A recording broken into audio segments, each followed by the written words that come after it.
It's now time to start the webinar. So welcome to our second webinar, Analyzing Electronic Products with Near Field Scanning Technology. I'm going to give you a little brief introduction for those who haven't joined our first webinar into Y.I.C technologies. So, hello everybody. Good afternoon there where you are. So I'm Cornell Roberts. I'm the marketing manager for Y.I.C Technologies. And for those of you who haven't joined our first EMC troubleshooting webinar, I'll just give you a brief introduction on Y.I.C Technologies today. So we help achieve EMC certification first time, every time. We have a complete product range that will rapidly help diagnose and solve your EMC EMI problems. So we are a European company. We've got an office in the UK and our manufacturing is in Canada. But through our partner network, we have a global presence. So we also have our own team in Y.I.C Technologies, but we work very closely with our partner network. So PCB Graphtech is our partner in Singapore. So if you have any queries or questions regards to this webinar or afterwards, please get in contact with them and they will be able to answer all your questions for you or come to us if need be. So what value can we bring to your company? Is firstly, we can take your product to market quicker. By doing a pre-compliance test of the product, it will save you time to get that product out to market, which then will increase your engineer's productivity. And then the most important thing is we will reduce your chamber costs because you won't have to take your product to the chamber to get certified every time because you will know that your product is ready and will get certified the first time.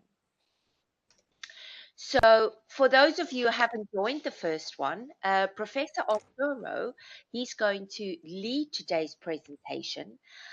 And I would like to introduce you to him. He's from the HF Magic Lab from the University of Zaragoza, and he's also Y.I.C's technical advisor. He's the founder of the HF Magic Lab, which is a very specialized laboratory for design, diagnostics, troubleshoot, and training in the EMI ENC field. So if you have any questions throughout today's presentation, please pop it into the chat function and we will come back to it after the presentation and go through all your questions to make sure they are properly answered. So many thanks for taking part in this presentation today.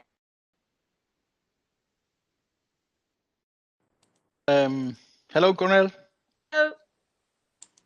Morning. Thank you for your introduction.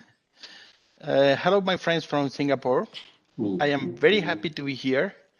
So let me share my screen, and I hope now you are able to see the slides. It's okay, Cornell? You can see the slides, yes. Okay. Okay, so again, thank you for the nice introduction. Let me give you some introduction about the webinar we will have today. We are going to talk about the EMI design and troubleshooting with near-field scanners. It's something like a second part of my first webinar, but I will try to make a presentation that is full for people that not attended the first one.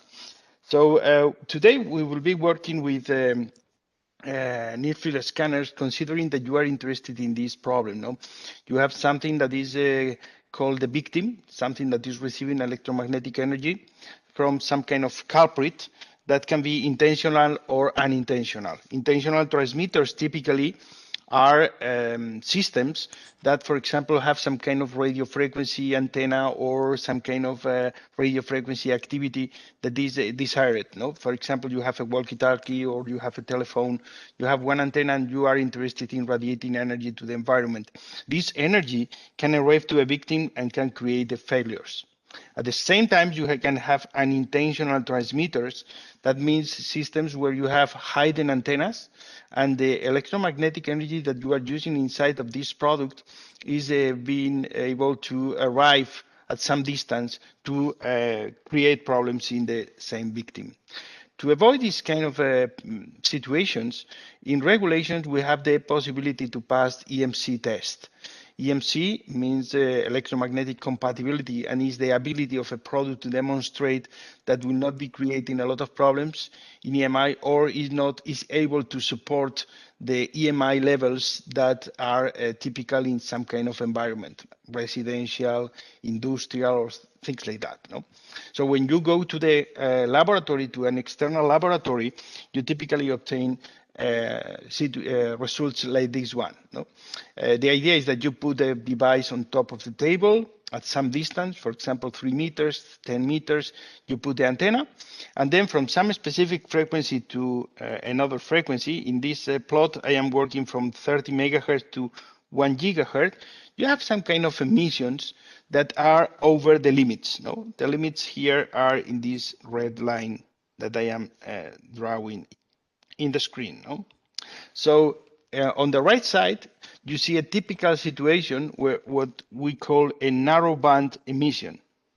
Related with the resolution bandwidth of our spectrum analyzer, we are able to identify specific peaks at some specific frequency that, for example, can be harmonics of a digital clock. You have a clock at 50 megahertz, so you have harmonics at 50, 70, 90 megahertz, and you are able to identify these peaks because the resolution bandwidth of your analysis is smaller than the distance between these harmonics.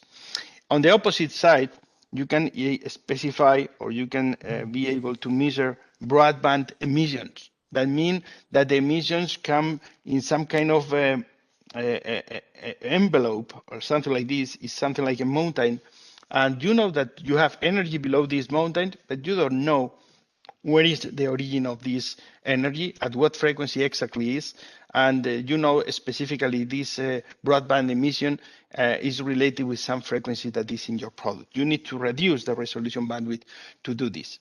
So typically that people that is trying to solve this kind of problems is interested in reducing the emissions in some kind of level, like for example, could be something like this. No, so you are below the limits, I don't know, 6 dBs, 10 dBs, you can take some kind of margin, safety margin, to be sure that the full production is complying the rules. No.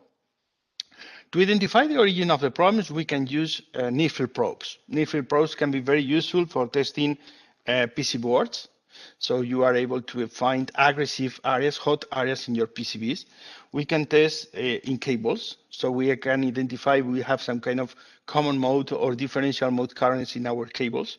Or we can look for leakage in enclosures. This is what we will do today. But instead of using near-field probes, I will be using a near-field scanner from Y.I.C Technologies. Remember, when trying to design an electronic circuit and considering EMI, we have some kind of culprit. We have some kind of victim. And you have some kind of coupling mechanism. Okay, this is the coupling mechanism. In coupling mechanism, we have two possibilities. This coupling mechanism can be conducted. For example, you have some kind of wires or some kind of metallic structure connecting the culprit with the victim, the chassis, for example, or can be non-conductive. That means the energy is going from the culprit to the victims through some kind of dielectric, the air or another dielectric in your system. How is the best solution to solve or to avoid any kind of problem? The first and best solution is to kill the culprit. This is very important. If you are able to locate in your system who is creating this energy, you will be able to apply probably solutions that are very cheap and very easy to introduce in your system. Additionally, you will not have the possibility to radiate with any cables or any enclosures in your product because the culprit is finished. The second possibility you have, sometimes this is not possible, is to increase the immunity of the victim. For example, you can work with a digital technology that is slower than the digital technology that you are using at this moment. And many people is able to identify where is the culprit. Many people is able to identify where is the victim, but it's not so easy to identify how is the coupling mechanism. When you identify the coupling mechanism and you identify that the coupling mechanism is conducted or not conducted, you have two different solutions to the problem. For conducted emissions, we are able to introduce filters. So we put some kind of inductors, capacitors, resistors, or ferrites in the middle of the path of the signal to avoid the path of this signal to the victim. When we have a solution that is non-conducted or a problem that is non-conducted, typically the solution is sealed in. But remember, these solutions are the third solution you need to try. The first solution to try is to kill the culprit. The second solution is to increase the immunity of the victim. And finally, if you cannot do that, you can introduce filters or you can introduce sealing. So what is important when you are working in your electronic circuit? Basically, three different elements. The first element that is important is the PCB. You have a PCB, and at the PCB level, you can create a lot of problems with the components you are using, with the technologies you are using, how the components are located on top of this PCB, and basically how do you do the stack up of the layout of the PCB. The second step in your product is cables. Cables are very important for EMI because cables usually are the most important antennas, the more efficient antennas in our systems. Remember that to be able to radiate or to pick up noise from the environment, we need something that is metallic and in a dimension that is comparable to the lambda wavelength of the signal. Remember this equation. If you have signal at some frequency, that means you have a wavelength that is 300 over the frequency in megahertz. So you have the wavelength in meters. So if the dimensions are comparable to lambda, then be careful. This is the idea. Okay? When you are working in electronics and the size of your system is in the size of the signals you are carrying, then you can have the possibility to radiate or to pick up signals from the environment. So what happened at low frequencies? At low frequencies, the wavelength is bigger. Then you have more probability to radiate the signal if the system is long. Okay, this is what happened with cables. This is the first level, PCB. This is the second level, that is cables. And the third important element in your products is shielding. Is the possibility to put some kind of metallic enclosure around your product to be able to limit how much is the energy that is being radiated or received by your product. This metallic element is not the important thing. I mean the material. Usually any material, aluminum, steel, copper, can work very well sealing. There is only one exception. Is when you are working at very low frequencies magnetic field.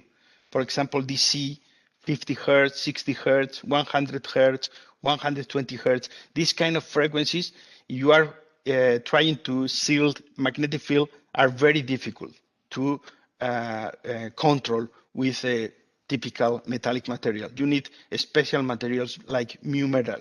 But if you are not in this low frequency magnetic field situation, any kind of material is able to solve problems. So where is typically the problem with shielding? The problem with shielding is in this area, is where and how you go in and out of your system with cables. Are you introducing some kind of filters in these cables? Or the leakage that you can create through slots and apertures in the shield. Okay, so this is what we will be reviewing today. We will have a system. I will do some demos to demonstrate this working. We will see how the leakage can be in my metallic enclosure. Then we will be analyzing what happened with cables, common modes and differential mode currents. And finally, we will review the PCBs that we have inside of this product. This is a hypothetical product. It's not a real product. It's with different PC boards and a small enclosure to demonstrate the technique, okay? I'm going to use the EMScanner. The EMScanner is a flat surface that has more than 1,000 small near-field probes.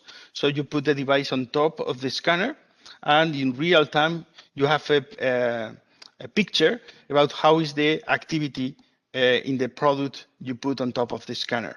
The other possibility for scanning circuits is to use the EM probe. Instead of 1,000 probes, we have only one probe, and this probe is in a one-arm robot, and the probe is moved around the circuit under test. So you can locate the origin of the signal in different positions of your PCB and working at different heights. Okay, but I will be using my demos the EMScanner to demonstrate the idea. What we have is something like this. It's a very big number of small cells that are below the device under test. And then we are able to measure how much is the magnetic field that is related with the currents in your circuit. If these currents are not controlled, then you have the possibility to create many, many problems. We can do basically two things. I will be doing in my demos one spectral scan and one spatial scan. What is spectral scan? It's the possibility to identify what frequencies are coming from the device under test. For example, you can identify the main frequency of your clock, or you can identify a specific harmonics. Okay, this is typical from digital circuits, or this is typical from circuits that are switching, like in power electronics. Additionally, we can find situations where we will identify some kind of additional emission like this one, okay? Something like this, for example. So what means this emission? This is a broadband emission. It's not related with the frequencies in my circuit. It's not related with any harmonic of my switching activity. This is the broadband emission, and is related with some kind of ringing or parasitic oscillation in your design, typically related with amplifiers, DC-DC converters, or some kind of layout error, okay? When you have a spectral scan, you can switch to the spatial scan. That means what? For any of these frequencies, or for all those frequencies, you will be able to identify where this energy is located. So you will find that in some specific area, we have a loop, or in some specific area, we have the origin of this non-controlled energy. And then you will be able to apply solutions in the firmware, filtering, shielding, doing what you think that is accepted by your product, and you can see in real time what happened. There is one possibility to scan spatially. That is what we call the interleaved scan. That means what? Doing a very simple movement in the prototype, measuring 2 times the emissions, we are able to have more resolution spatially. This is not very important. This is not mandatory, but in some situations can be very helpful to have more resolution to identify where the energy is. So if you work with this kind of tools, you will be able to see where your problems are. So you will be able to understand the root causes of your problems. You will be able to identify layout issues. or cable issues or shielding issues, you will be able to do some kind of pre-compliance test before going to the laboratory, and you will be able to evaluate any kind of change you do in your prototypes before going to the semi-anechoic chamber. This is what you need. Okay, what you need basically is the scanner. You can use the flat scanner, EMScanner, or you can use the or you can use the EM probe. It's exactly the same, and the scanner is connected to two elements. One element is the computer, where we have a software that we call EM Viewer to be able to control the second important element, that is the spectrum analyzer. EM Viewer and the scanner are compatible with many spectrum analyzers we have in the market today from Rodan Suar, from Keysight, and other vendors. The bandwidth of this measurement can go from 150 kilohertz up to 8 gigahertz with a very high resolution and with very, very, very good sensitivity. So I think with this general view, you see what you need, and we can go to the demo. How will be done the demo?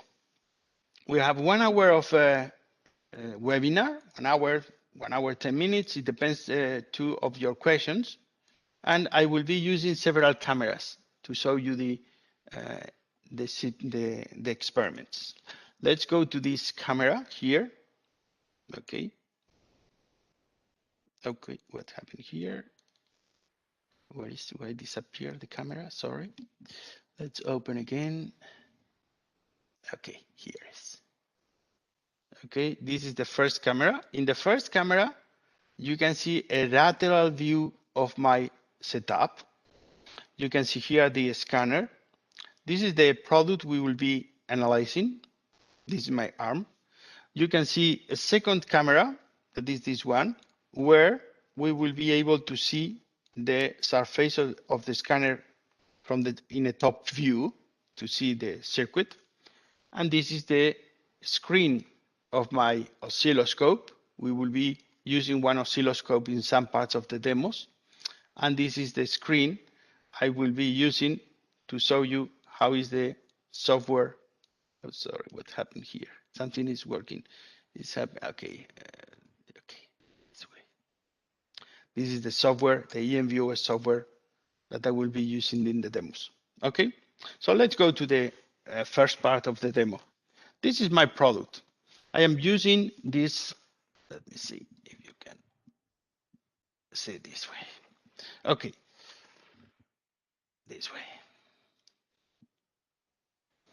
Okay, my product is inside of a metallic enclosure, and I have only a power supply cable. The power supply cable is going through a very small hole here, and you can consider in a product you can have some kind of connector in any part of the box. Later I will open the box, and I have two different areas in the product. Okay. But the most important thing you can see is that I have here some kind of apertures. You can see here that is for ventilation. It's the same in the lower part of the PCB of the product, sorry. And I can power my circuit from these cables using this additional cable that is carrying something like 10 volts. Okay, so let's go to power the circuit. I hope you will be able to see inside. Let me see if I can go inside of the product. So you can see that when I am powering the circuit, let's power the circuit. Okay, I switch on the power supply with 9 volts. Okay, you can see that the red light inside of the product indicating that the product is on. Let's see what happens if you go with your product to the laboratory to pass radiated emissions. What you will have is some kind of antenna. I will be using this antenna here. Let's remove the camera here. Okay. So let's use this small dipole. In reality, you will be using some kind of logarithmic or biconical antenna at 3 meters or 10 meters. And I will be connecting the output of this antenna to my oscilloscope in channel number 1. Okay. Let me see if you can see what I am doing. Okay. This is the oscilloscope, and I'm connecting to channel number 1, the output of the antenna. So in the screen of the scope, you can see how is the output of the antenna in the time domain. Okay, let's see. Nothing interesting. It's very difficult to extract information from this time domain signal. So the first thing to do when debugging EMI is to go to the FFT. That means to see the frequency domain of this signal, something that is typically very useful. Consider, for example, like with a spectrum analyzer, I'm going to go from DC up to, I don't know, for example, 300 megahertz, 300 megahertz.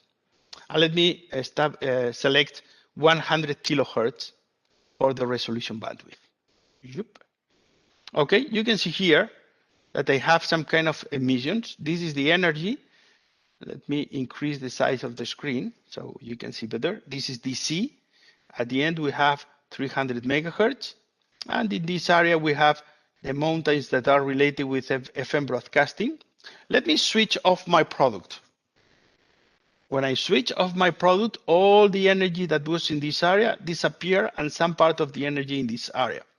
Let me switch on the soldering station in my lab. Okay, you can see that this is the activity created basically by my soldering station. Okay, so it's very important when you are doing this kind of measurements to disconnect as much as possible the products that are around your system, and additionally to know what frequencies you have in the environment. You will obtain probably the frequencies from 88 to 108 megahertz that are related with FM broadcasting. You have some kind of broadband low frequency noises created by switching mode power supplies, I don't know, your phone chargers or any kind of soldering station or switching device close to your circuit, lightning, using LEDs, I don't know, many things. Let me switch off my power supply, my soldering station. You can see that the energy disappeared. So this is the environment I have in my laboratory. If I am doing this measurement inside of some kind of shielding chamber, the ambient noise will be reduced, of course. So let's switch on again my product. Okay, so let's see. I have a strong emission in this area. This is something like 126 megahertz. This mountain is related with the activity of my circuit. So if you see my circuit, the energy is being radiated and received by the antenna. Sorry, the antenna is okay in this way. So the signal is being radiated by the circuit and is radiated by my system and is received by the antenna. But who is radiating this energy? We have two possibilities. Really, we have three possibilities. So let's go to my notebook here, and let me draw the problem. What I have is a circuit where I can identify exactly the metallic box. This is my antenna, okay, at some distance. And I have inside of my product some kind of PCB or PCBs. This is the enclosure, and this is the cables, the power supply cables. Okay, so let's consider if we can do some kind of general numbers. Let's increase the size of the screen for you. Okay, so how is the frequency where, for example, I am failing? I am failing in 125 megahertz. How much is lambda? Is 300 over the frequency in megahertz. This is what? Let me make a good calculation. 300 over 125 is 2.4 meters. So what is in the size of lambda? When I say that length must be comparable to lambda to have problems, that means that to avoid problems, you need to work with things that are smaller than lambda. How much is smaller than lambda? Typically, you can use lambda over 10 or lambda over 20. That means if you must be happy, if you want to be happy with EMI, then you need to put the length of your things smaller than lambda over 20. How much is lambda over 20 at this frequency? Lambda is 2.4 meters, is 2.4. 2.4 divided by 20 is 0.2. That it means is 12 centimeters. So what happened here? We have several possibilities for the emissions of this product. The first thing is that you can radiate with cables. So the energy that is being radiated by cables can be the one part of the origin of the emissions. So this is cables. The other possibility is the enclosure. But why the enclosure? Because in the enclosure, you have leakage, because you have apertures, or you have some kind of slots, you have some kind of display hole, or you have connectors, and you have big holes to put the connectors. This leakage can be a good antenna if the length of the slots are bigger enough. The worst length typically for cables and slots is to have exactly lambda over 2 or lambda over 4, because at multiples of lambda over 4, you have some kind of resonances. And when you have resonances in EMI, then you have the possibility to have maximum currents or maximum voltages. That means problems. No? So let's start to think or to analyze with the scanner how is the leakage from the enclosure. Then we will be working with the cables. And finally, we will be analyzing the PCBs, because if you are radiating with the cables or you are radiating with the enclosure, at the end, it's because you are creating the energy in the PCBs. So the solution must be tried at the PCB level. This is cheaper, this is easier, and this is more robust for the future. If you try to introduce shielding solutions, you will need to introduce some kind of gasket, or you will need to introduce some kind of more expensive solution in your mechanical design. If you want to filter in the cables, you will need to introduce capacitors, inductors, ferrites, common mode chokes, and this will they will need some kind of space, or they will cost a lot of money in production. But let's start with the leakage. So to analyze the leakage, what I am going to do is to put the closure on top of the scanner. Okay, let's see if you can identify exactly where I am going to put the enclosure. Remember that in the other side of this enclosure, I have exactly the same layout of the mechanical design. I have these 3, 6, 9, 12 is 12 slots here in the mechanical design. And these 12 slots in the lower part of the enclosure are on top of the scanner. If you want to scan this area, you can rotate the product, or if we want to scan this area, we can rotate 90 degrees the product, and we will be able to scan the 6 phases of your design. No? So let's go to the EM viewer. We open here, and the first thing to do is to create, let me close this one, a new project. Okay. Okay. We have now a new project. Now the system is trying to connect with, let me close this one. Sorry, let me open again because I disconnected the spectrum analyzer before. Okay, it's detecting, it's trying to detect the software now, the scanner and the spectrum analyzer. I am using a Rodan Swart FSH spectrum analyzer. I don't know what happened now. Okay, it's connected to the scanner and to the spectrum analyzer, and you can see that it's detecting the FSH. No, in my camera you can see the FSH is here. Let me show you with the camera. Okay, this is the FSH that is connected to the scanner. Okay, let's go continue here. Okay, now the first thing to do, for example, is to create a spectral scan. What means a spectral scan? I will be scanning the area of the product looking for some specific frequency range. No? So let's go here to specify some frequency range. For example, from 10 megahertz up to 250 megahertz. This is the frequency range I am going to scan with a resolution bandwidth of, I don't know, 120 kilohertz, perhaps 300 kilohertz. That means if you increase the resolution bandwidth, you will be less, you will have less resolution in frequency, but the analysis will be faster.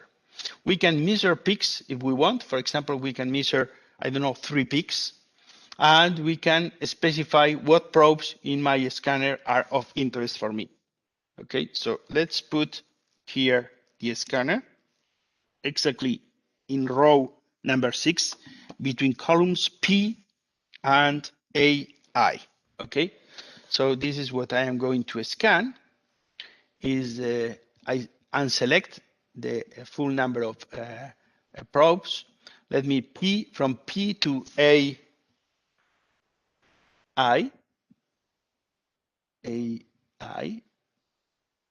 this one, okay, this one. And then we go to row number 20. So it's number 20.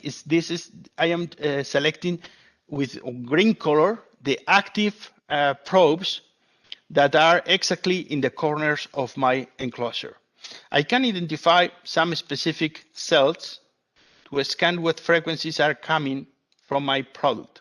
Remember, the area with this kind of slots is here.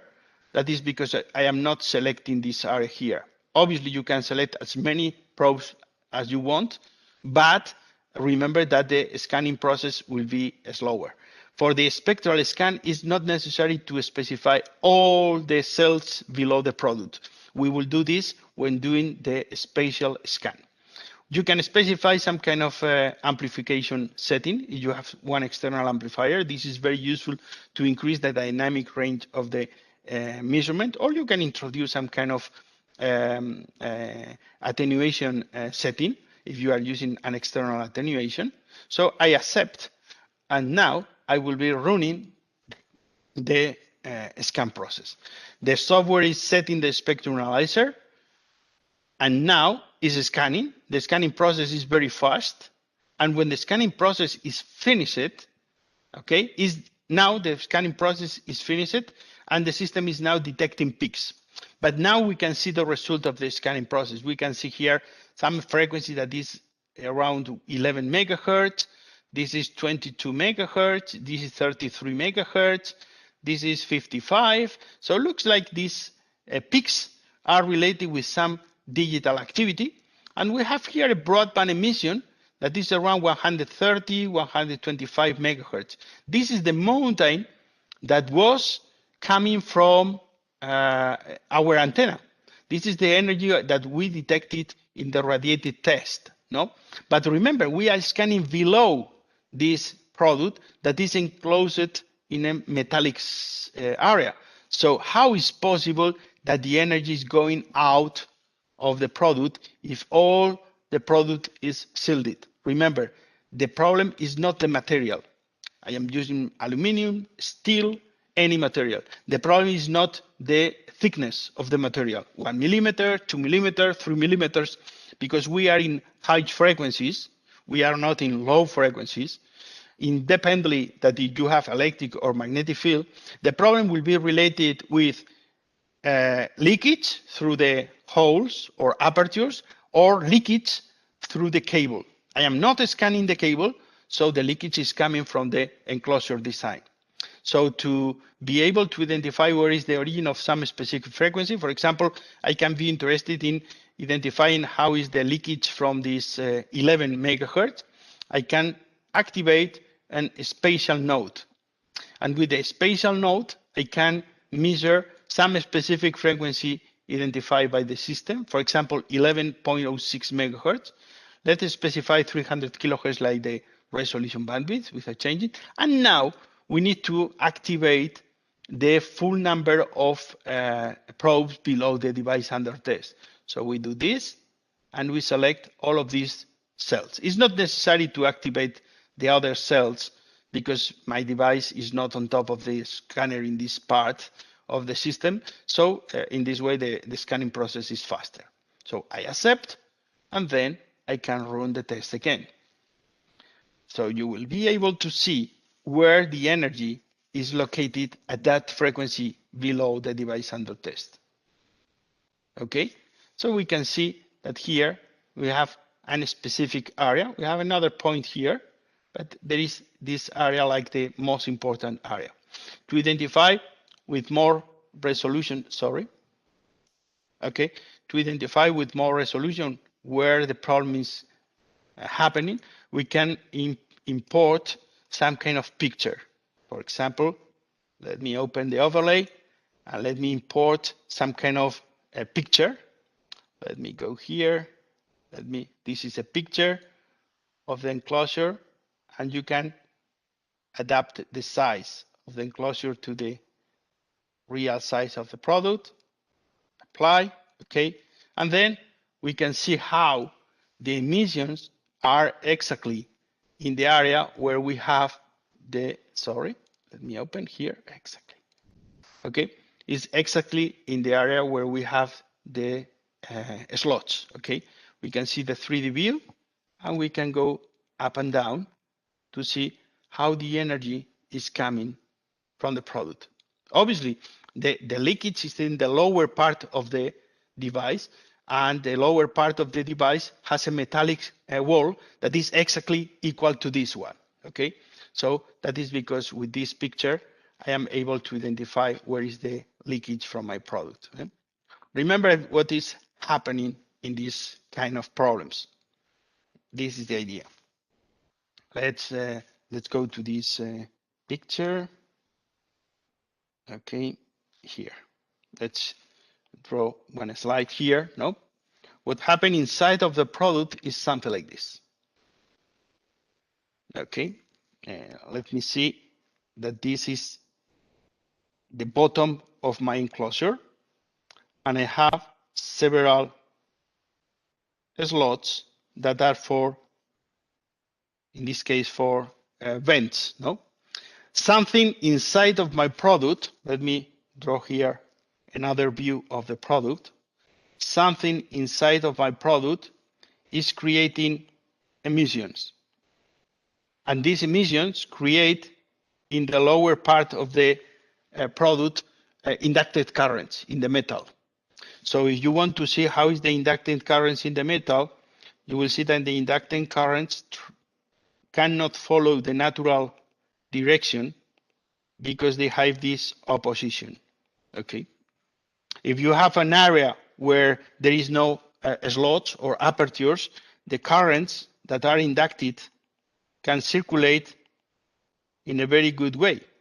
So the magnetic field that is created at this point by the original signal is cancelled by the magnetic field that is created by the inducted currents in the metal. If you are not able to permit the currents to circulate freely in the surface of your metallic box, then you will have this effect of distortion. And the effect of the distortion will create impedance. And if you have impedance, because you have current and you have impedance, then you will have voltage between different points of your metallic enclosure. And this voltage will excite the slots, and the slots are converted to antennas. The worst situation is when the longer dimension in the slot, in this situation, this one, the worst situation is when this length is equal to lambda over 2. This is the worst situation. So the solution typically is, instead of doing this kind of enclosures, slots that are something like slots, you can try this kind of design with small holes. And with the small holes, there is no so big distortion. And the idea is to make slots with a diameter or a dimension less than lambda over 20. If you do this, the behavior of the enclosure will be better. Okay, we can try to see how this enclosure is working in a full frequency range. For example, instead of doing this spatial scan, let's go to do a spectral spatial scan from 10 megahertz up to 250 megahertz again, with a resolution bandwidth of 300 kilohertz. And let's establish where are the probes. The probes that are of interest for me are from here. Let me see, to number 20 here. And I think it's this one, no, AE, and this one too. Okay, select. It's okay. Yes, it's okay. From my picture, I am looking at the picture, so I am activating exactly the probes that are below my system. So I accept, and then I run the test. This spectral spatial scan is different because now I am testing the full number of cells in the full frequency range. In my previous scan, I was scanning the surface of the product only for 11.06 megahertz. Now I am sweeping in the full frequency range. You can see that in this area, basically the most important frequencies are coming from this area here, that is 130 megahertz. And now the colors in the amplitudes goes to green. When we go close to the slots, you will see that the amplitudes start to increase. So typically, these green colors will be converted to blue colors, and this area here will start to have green, yellow, or red colors, depending on the frequencies of interest. No, you can see that again we can identify a frequency that is close to 11 megahertz, and we can see emissions at 130 megahertz that are distributed below the device under test.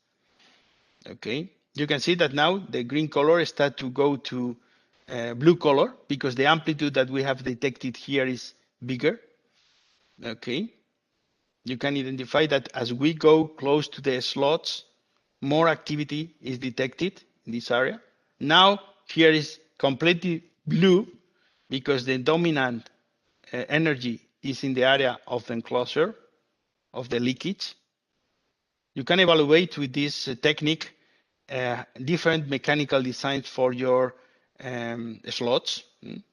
For example, you are creating some kind of overlapping design, if you are evaluating some kind of gasket, if you are interested in this kind of accessories, okay? So you can see, or we can compare now, okay? We can see this in Zoom, and again, we can introduce the overlay if we want. No? It's not necessary, but sometimes to introduce the overlay, it's better to understand what happened in your circuit this week, okay? You can see this. So when I am identifying, when I click here and I say, can you tell me where is this energy, this 132 megahertz? The system will give you here where is specifically located. But if you say, no, I am interested in this frequency, okay, let me go here to this peak. You will see that this in this frequency. Where is the third harmonic, the fifth harmonic? The fifth harmonic is coming from this area. Or where is the third harmonic? The third harmonic is coming from this area. So you can identify exactly in what part of your enclosure design is the leakage you are identifying. Let's open the product so you can see what is happening inside of a product. Let's remove the box and let's go inside of the product. Okay, I have basically this way. I have basically, let me see. I have basically two PCBs. One PCB is in the bottom of the enclosure, and the other PCB is in this area. This is the power supply, and this is my digital circuit. And you can see that I have two different cables. No, let's try to explain what is in this area. Let's disconnect my tablet so I can open a new page for you, and let's take a picture of the screen so I can this way. Okay. Okay. And now we will use this picture so you can see my notes. Let's open this picture. Okay, this is a real picture of the product. So what I have here is a microcontroller board. It's a microcontroller board with some display at the bottom. This circuit is powered by 5 volts that are coming from a DC to DC converter. And this DC-DC converter is being powered by 9 volts, for example, 9, 10, 12 volts. No? So in my picture, this is the input of the 12 volts or the 9 volts, 9 to 12 volts, something like that. This is the cable. This coming in this direction, you can see, is doing something like this, and it's going to the VIN of the DC-DC. So this is in yellow color. This is the output, 5 volts, that are coming in these wires in this direction. Okay? So what happened? Basically, you can identify how the cables that are carrying the power supply signals are with a layout that is close to the slots for ventilation. This is a general rule of EMI when designing circuits. Never you need to put aggressive elements close to slots or apertures because you will have more probabilities to create coupling mechanisms. No, I mean, if we draw this in a general view, okay, if this is my enclosure and you see here the slot, this is the slot, okay. If you have a PCB and you carry the wires close to this area, you have more probabilities to radiate, to excite the antenna, and to radiate that if the cables are far away from this enclosure, from this slot. No? The emissions will be reduced a lot. Let's see if we can test this with the scanner.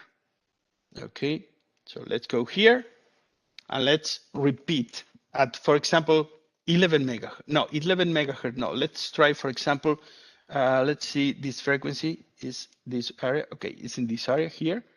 You can identify clearly. Okay, if we change we remove the overlay, you can see that the 120 megahertz, it's 125, 130 megahertz is coming from this area, no? Let's try to repeat the test, the spatial scan. Let's repeat the spatial scan for 130 megahertz with a resolution bandwidth of 300 kilohertz. Okay, and then in this area.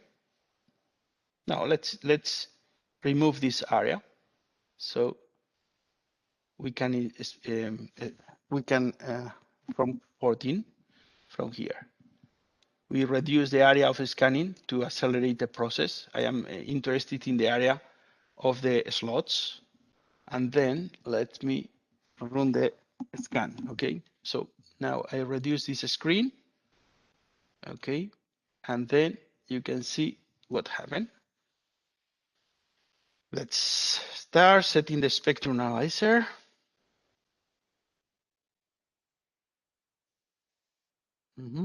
Okay, we can see here the emission that is coming from this slot, okay?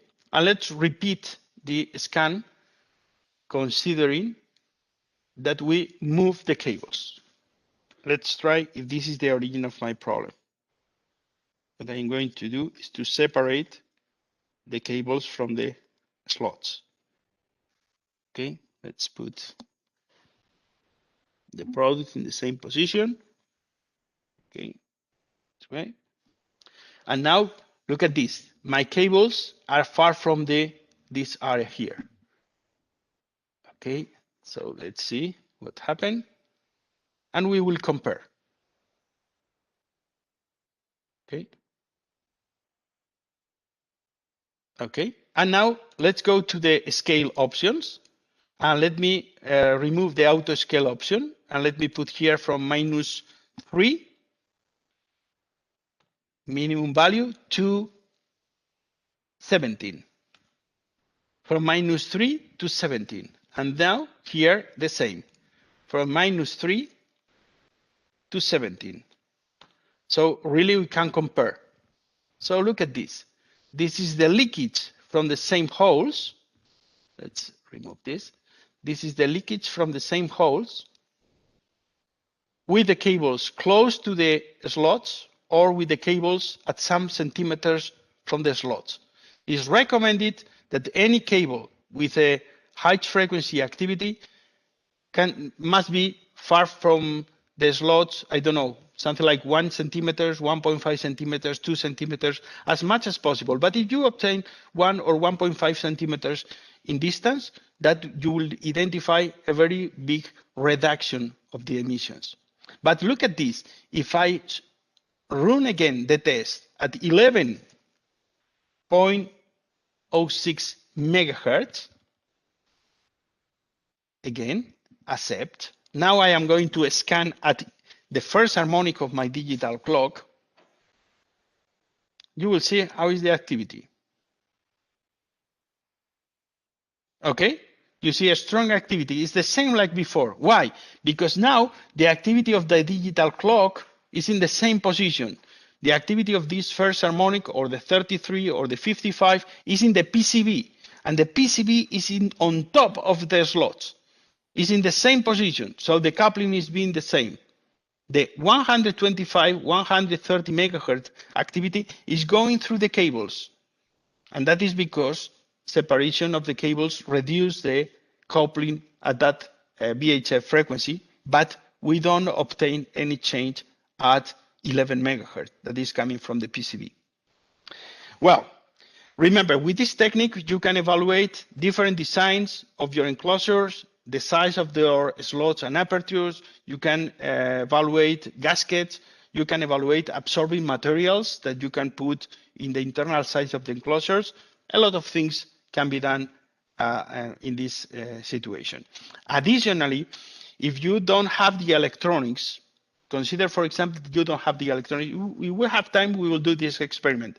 If you don't have the electronics, you can put inside of your enclosure some kind of comp generator. A comp generator is a circuit that is able to create a lot of frequencies from a low frequency to a final frequency. Then you put inside of the product this comp generator, and you can evaluate how is the behavior of your enclosure before the design of the PCB has been done. Because typically in a company, the PCB design and the mechanical design are running in parallel, no? So to evaluate the mechanical design is possible in some way with this technique and using the scanner. If we have time later, I will do this test for you. Okay, let's put again the cover on top of the scanner. And now consider that we are interested in testing the cables. Okay, so for testing the cables, I will be using this small blue tack element to fix in place, and this tape. Let's see if you can understand what I'm going to do. Okay. The second possibility to radiate from my product is not from the enclosure. The second possibility is through the cables. In my product, I have only one cable, it's the power supply cable. But I can do that, okay? Something like this. Okay, you can see I am running the cable. Let's see if you see the top of the scanner, okay? Now I will be interested not in the enclosure. I am interested in this cable.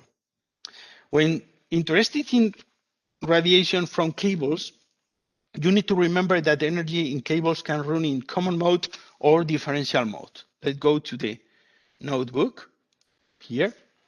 Let me introduce another sheet.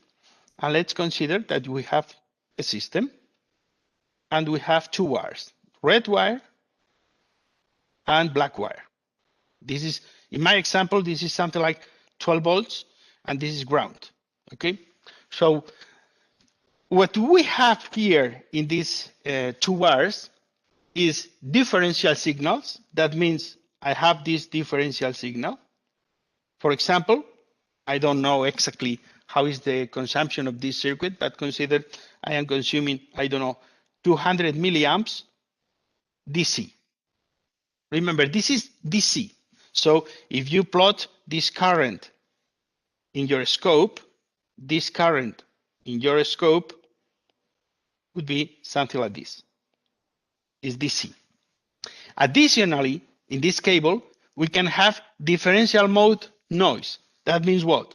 You have noise that is going out from your product and is returning through the ground line. Okay? So really, the current in your circuit will be something like this. You have a DC level plus some kind of noise related with the activity in your circuit. This is the differential mode that can create problems in some kind of victim. Additionally, in blue color, I can plot what means common mode. Common mode is the current that is going in this direction, and is returning through some kind of unknown path, typically capacitive or direct connection to some kind of metallic chassis, or for example, some kind of the earth, the floor, or my body. Typically, this current is very difficult to control. Why we usually don't have problems with differential mode currents? With differential mode currents, usually we don't have problems because this cable is usually very close to the first one. That means what? You have a very, very small loop. Differential mode currents usually don't create radiated emission fields. Why? Because the forward path is very close to the return path. No loop. Then you will be exploiting the cancellation effect. Let me draw this for you. Let me remove this one. Let me draw the red cable. And let me draw the black cable, no? The ground cable. So what happened at this point, P? At this point P, the current, the differential mode current that is going in one direction, in the red color, is creating some magnetic field. But the return current is the same value, is creating the opposite field. I mean, the total field will be 0. If you move this cable far away from the first one, what happened is that the second field will be smaller, and then the magnetic field in the victim will not be cancelled. But usually, many people do this naturally. You can see this in my picture. I have a red and a black wire that are one close to the other. But what happened with the common mode? The common mode is very, very dangerous because the loop is uncontrolled. So you have the 12 volts line, you have the ground line, and then you have common mode going in this direction. In typical application, if common mode current is more than 10 to 15 microamps, you will fail in radiated emissions at 3 meters. So you need to check that there is no activity in common mode in any of the cables coming out from your product. Power supply, USB cables, audio cables, HDMI cables, I don't know, any cable with more than 10 to 15 microamps of current in a frequency range from 30 megahertz up to 400 megahertz, for example, is a candidate to fail in radiated emissions. So let's try to scan this cable with a scanner. We go again to the scanner. Let's try to do a new spectral spatial scan. let me go to the settings. Let's go from 10 megahertz to 250 megahertz using 300 kilohertz in frequency. And let me activate other cells. In this case, I am interested in cells from row 3 to row 8 and up to column U. Row 3 to H and till U. I think this is the, let me select this one too, because the scan is fast. The scan process is fast, okay? So this is the area of interest. This is the area where I have my cable in position. So let's go here and let's run the test. Now, again, I will be testing the full number of cells I have selected in the full frequency range from 10 megahertz up to 250 kilohertz. Okay, you can see that the system is finding energy at 130 megahertz. So really, we have activity at this frequency in the cable. There is no filters. We will see where is the origin of this signal later. You can see that in the area of row number 5 is blue color. Let me reduce the reset zoom, okay? And make a new zoom here, okay?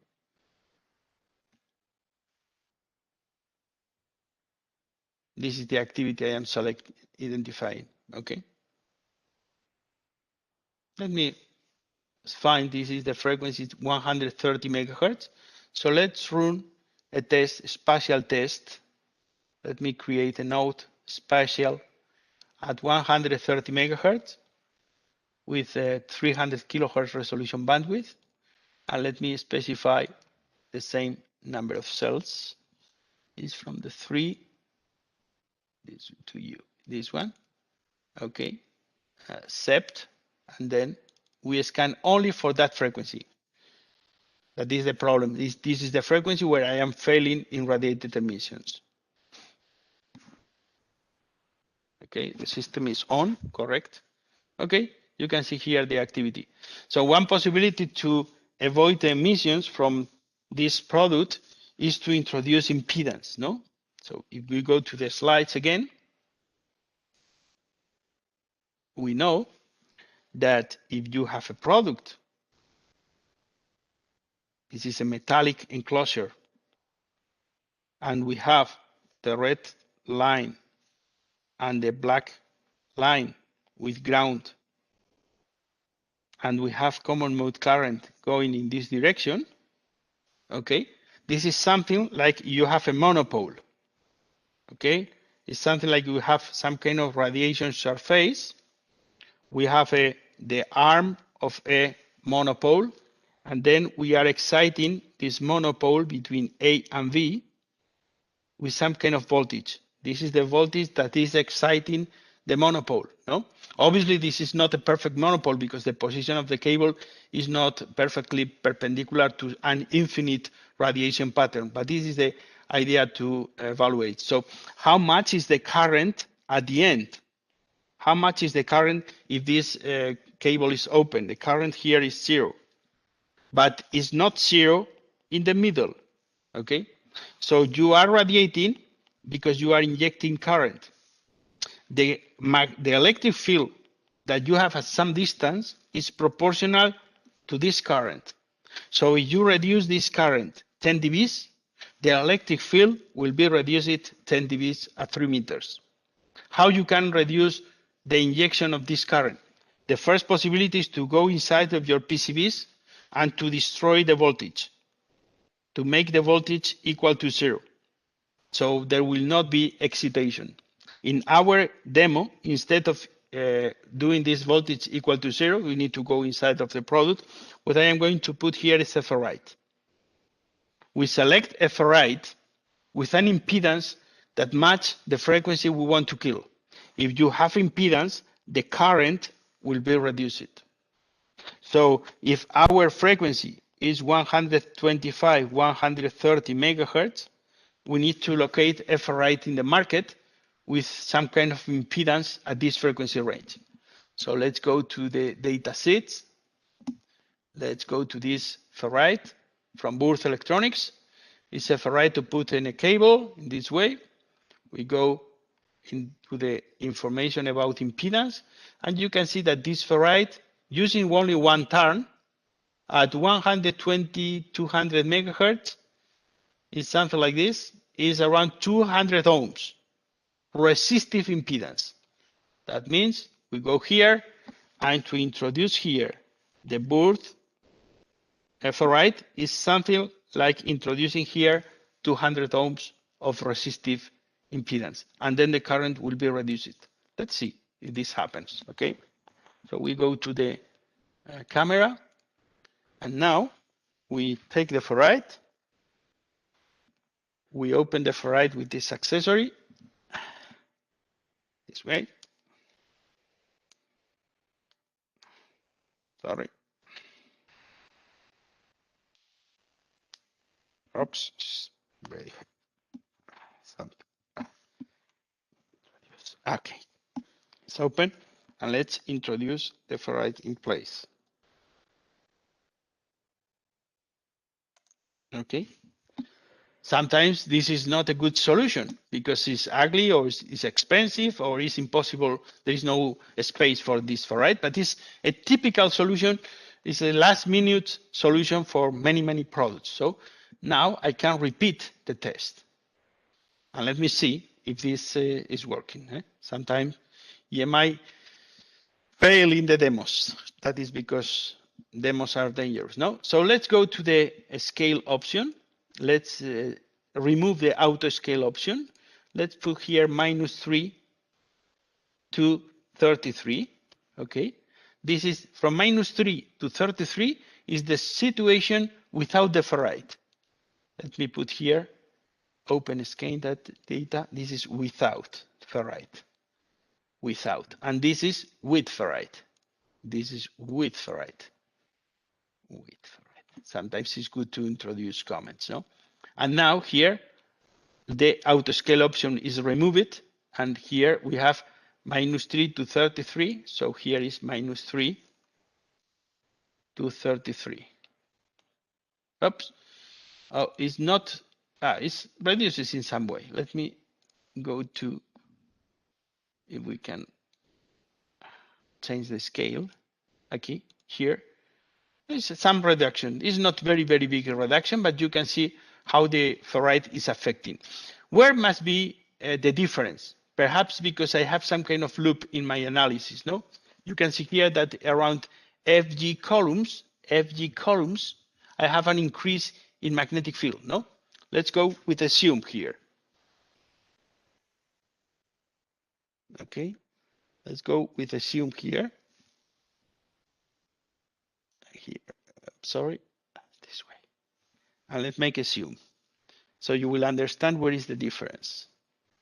You can see in my analysis, in my measurements in this area, I have red color in FG56. FG56. And what happened in FG56? The cables that were one very close to other suddenly are open. So here I have the loop, and the magnetic field created by this loop is bigger than the magnetic field that is created by these wires that are one close to the other. So to be able to measure the common mode current, I need to scan only the area where the cables are very close one to the other. So let's go here, settings, and the spatial probes will be activated only for column I, for example. So these columns will be deactivated. Why this area? Because in this area, the cables are very close one to the other. So I really will be able to see the common mode. Let me repeat the test. And then I will remove the ferrite. Later, we will see how is the differential mode current. Okay? This is the result in the area of interest. So now let's remove the ferrite. Sorry, not easy. Okay, we need to do this without big movements in the cable. Okay, now the ferrite is removed, and I repeat the test. So we will be able to compare really the effect of the ferrite in the common mode. Okay, now this is with, and this is without. This is without, but now only in the area of interest. In width, in auto scale, let's see, from -4 to 24. And now in without is the same, from -4 to 24. Okay, you can see the difference. This is without the ferrite, this is with the ferrite. Without the ferrite, with the ferrite. If you compare the measurements with and without the ferrite, you will have the insertion losses of this ferrite, 200 ohms, in this situation, in this position, at this frequency, and with the terminal impedances we have in this application. Remember this, if the cables are not very, very close one to the other, then you are measuring both common mode and differential mode. If you want to measure common mode, the two wires must be as close as possible. Let me see what happens if I open the loops. If I open the loops, like this, let me separate. Let me remove the tape this way. Let me remove the tape this way. And let me open to separate the paths. Okay, I will be using this tape for the red wire, the power supply wire, and this is for the ground. Okay, this is very important because the magnetic field created by differential mode currents can be very dangerous for circuits that are on top of this area. Okay, you can see now that the area of interest for me is this area here, no? So I go to the spatial settings, and then for this same frequency, 130 megahertz, 300 kilohertz in bandwidth, instead of these rows, I am going to these cells. Let's go to move this screen. Let's activate here these probes here. For example, this area here. Let's be generous to the U here. Select. Okay, this area here. So let's run the test.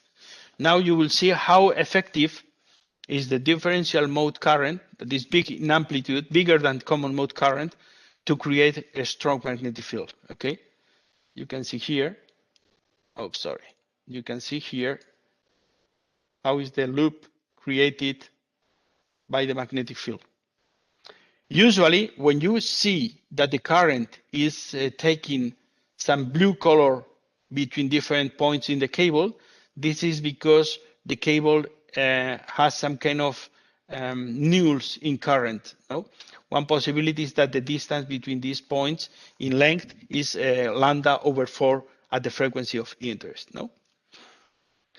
Okay, so we are controlling the shielding effects. We are controlling the cables. Now we can open the circuit, and we can identify the emissions from the PCB. No, Cornell, I don't know if we are very bad on time, so feel free to say me that we are out of time. I think we're still okay. We're within the time frame, so Okay, you can continue. perfect. I will do the scan. Let me go out of the product with the PCBs. Now we extracting this carefully. Okay, so now I am interested in testing my product. And for testing my product, I will be using my power supply and my digital circuit. Okay, now you are interested in debugging the circuit at the PCB level. You can combine two PCBs or you can use only one PCB at a time. So let's connect the power supply cable. In this way, let's connect the output from the DC-DC converter and let's power the DC-DC converter on my power supply. This is ground, and this is the power. Okay, so now the system is being tested.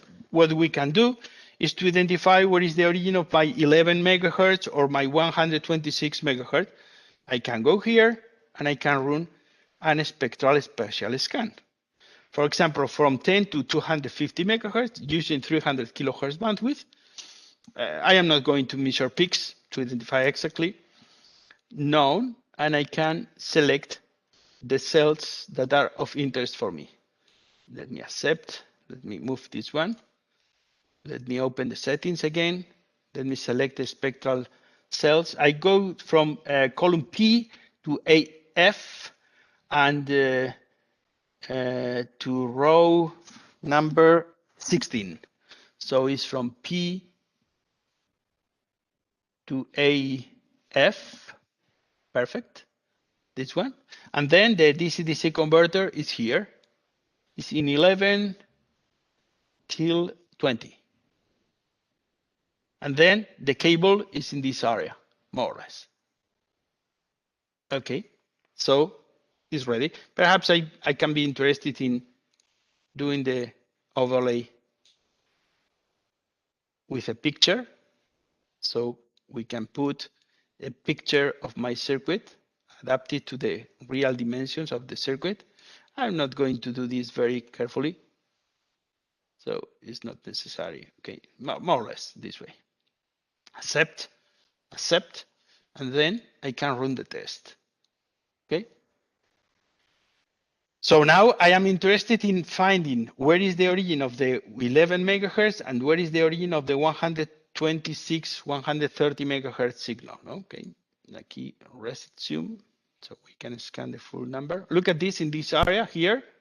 The main frequency is 11 megahertz. You can see in the spectral scan that the most important amplitude is coming from the first harmonic of the clock.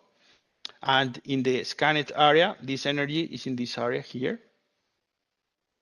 Okay, the other areas here are in blue color. The system is powered on. Okay, looks like 11 megahertz is coming through some trace in the PCB in this area. Let me reduce the size of this window so you can see here the picture. Okay. Okay. Okay. Now you can see here that these colors switch to blue color because the dominant amplitude is here is at 132 megahertz. 132 megahertz.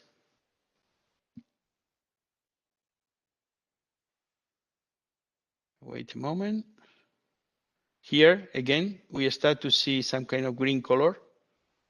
Obviously, the most important area is related with this mountain in 126 megahertz and is on top of the DC-DC converter. The DC-DC converter I am using here. Okay, so you can see how is the DC-DC converter.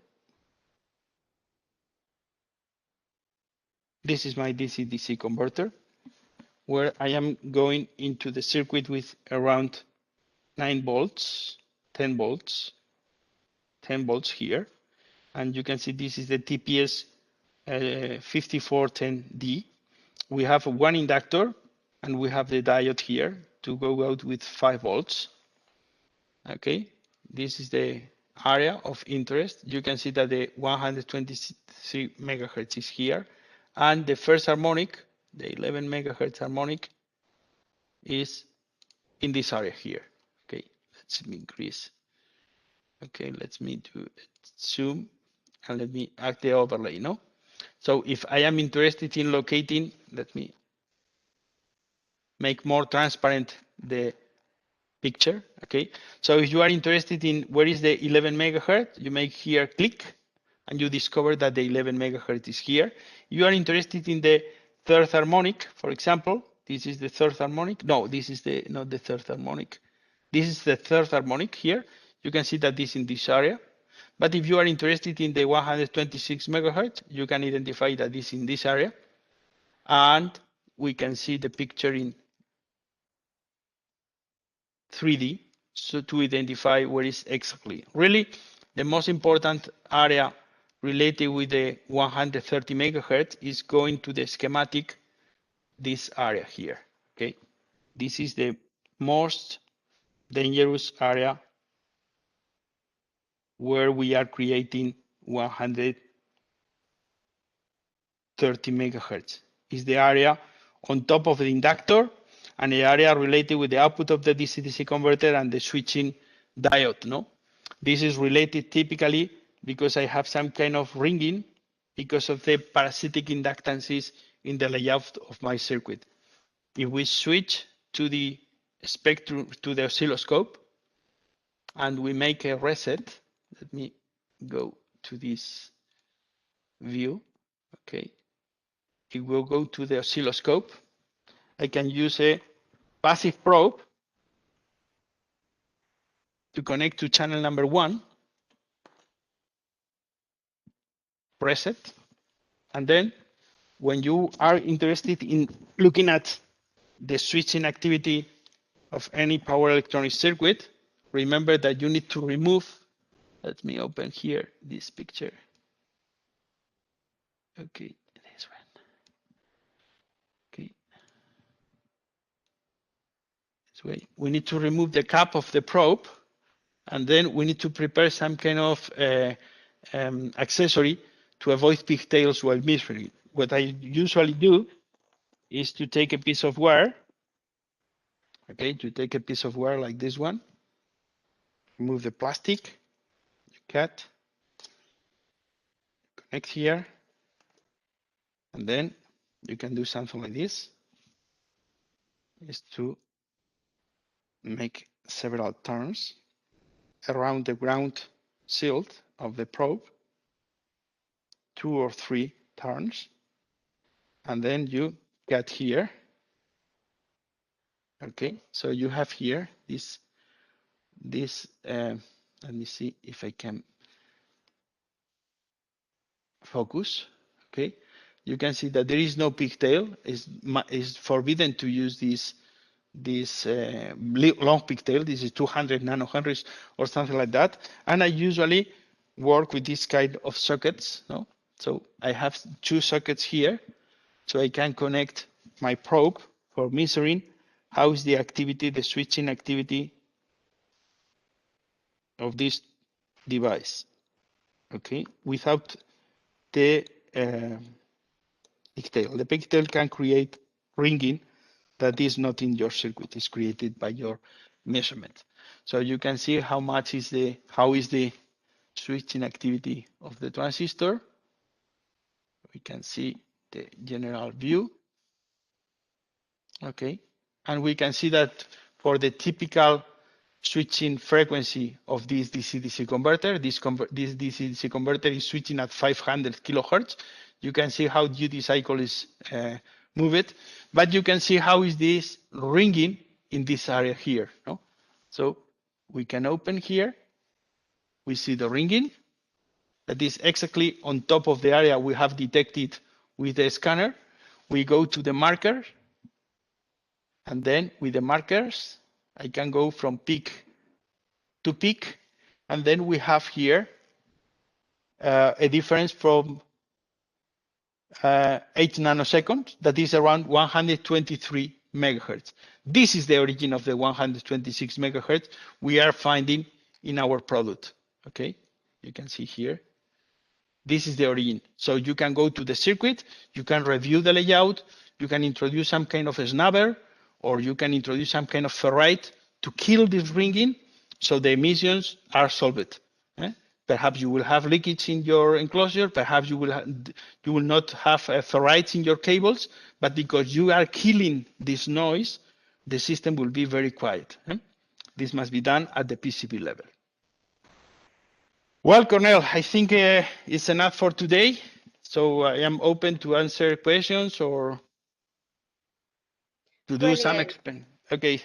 Thank you very much, Arturo. That was excellent, as always. I have one question, but I think Yoram covered that already. The specs 150 kilohertz to 8 gigahertz is the spectrum specs, or is the Y.I.C adapter or the EM viewer scanner? So Yoram replied and he said the scanner is up to 8 gigahertz. The adapter is not in the RF path and doesn't affect the measurements. It just provides the control signals to the setup. Okay, great. So that one was answered. Is there any other questions from anybody today? No questions? Okay, brilliant. Well, just to let you know that the session was recorded. So if you need a copy of it, please get back to PCB GraphTech and they will be able to send it to you. Thank you very much for joining today's session. I hope you found it as valuable as we did. And we look forward to seeing you all in the future very soon. Oh, hang on a minute. I've got a question. Is the conducted noise further cause the radiated noise? Yes. Yes, of course. If you have conducted noise in the cables, perhaps you can radiate with the cable. And this is most important if the noise you are injecting is in common mode, because you have an uncontrolled loop.